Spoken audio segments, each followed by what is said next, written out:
اور سعودی عرب میں کرپشن کے خلاف کریک ڈاؤن کے دائرے میں اب تک 500 کے قریب اہم شخصیات آ چکی ہیں۔ خبر رساں ادارے روئٹرز کے مطابق کچھ نے اثاثے حکومت کے حوالے کرنے کے بدلے رہائی حاصل کی ہے۔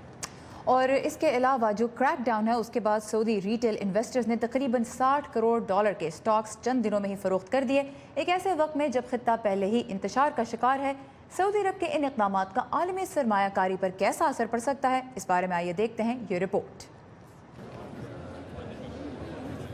دنیا بھر سے سرمایہ دار سعودی دارالحکومت ریاض کے رٹز کارلٹن ہوٹل میں سعودی ولی عہد کے $500 بلین مالیت کے میگا سٹی کے پروجیکٹ کی تفصیلات جاننے کے لیے جمع ہوئے۔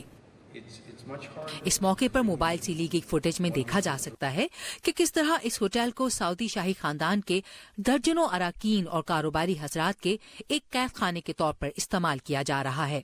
ان گرفتار کیے جانے والے افراد میں دنیا کے امیر ترین لوگوں میں سے ایک پرنس ولید بن طلال بھی شامل ہیں۔ لندن کا مشہور سیوائے ہوٹل ان کی ملکیت ہے، جبکہ وہ ٹویٹر، ایپل اور سٹی گروپ جیسی کمپنیز کے بڑے شراکت دار بھی ہیں۔ ان کی گرفتاری سے مغربی ممالک میں ان کے بزنس پارٹنرز میں پریشانی پیدا ہونے کا امکان ہے۔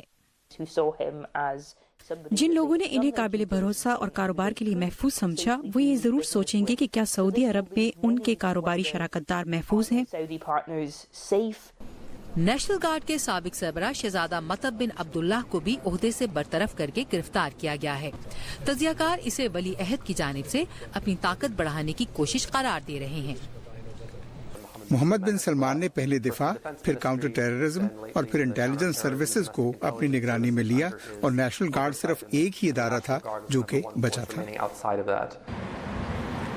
سعودی ولی عہد 2030 ویژن کے نام سے معاشرتی اور معاشی اصلاحات متعارف کرا رہے ہیں۔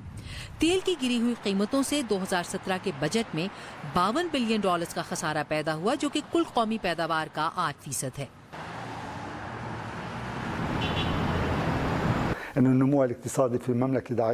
اقتصادی نمو کافی کمزور ہے اور ریاست کی معیشت تیل کی اکانومی سے سرمایہ کاری کی اکانومی میں تبدیل ہو رہی ہے، اور سرمایہ کاری کی معیشت کے چند اہم ترین بنیادی اصولوں میں شفافیت، وضاحت، گڈ گورننس اور کرپشن کا مقابلہ شامل ہے۔ اگرچہ امریکی صدر سعودی ولی عہد کے کرپشن پر کریک ڈاؤن کی ٹویٹر کے ذریعے تعریف کر چکے ہیں، تجزیہ کاروں کے مطابق امریکی محکمہ خارجہ اور فوج میں خطے میں پائی جانے والی غیر یقینی صورتحال کے حوالے سے خدشات موجود ہیں۔